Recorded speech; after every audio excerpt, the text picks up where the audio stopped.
Starting to clean. Charging. Returning to dock. Continue returning to dock.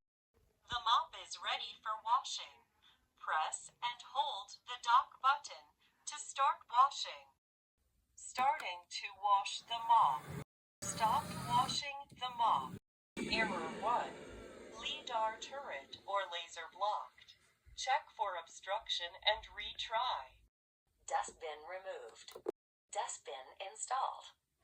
No dustbin or filter in the robot. Reinstall and retry. Move the robot to a new location and restart.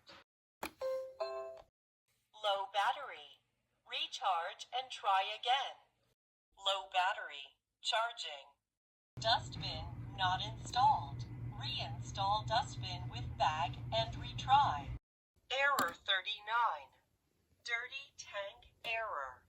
Check tank placement or empty as required. Docking error.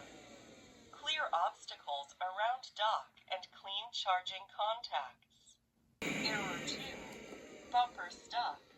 Clean it and lightly tap to release it.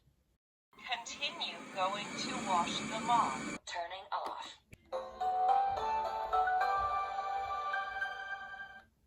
Returning to dock for mop washing. Resuming zone cleaning. Mop washed. Docking. Charging. Emptying dustbin. Frequent dustbin empty request. Try again later. Remote control started. Remote control stopped. Starting zoned cleanup. Going to target. Stop, pin and go. Starting spot cleaning. Stop spot cleaning. Child lock on. Child lock off. Positioning. Stand by.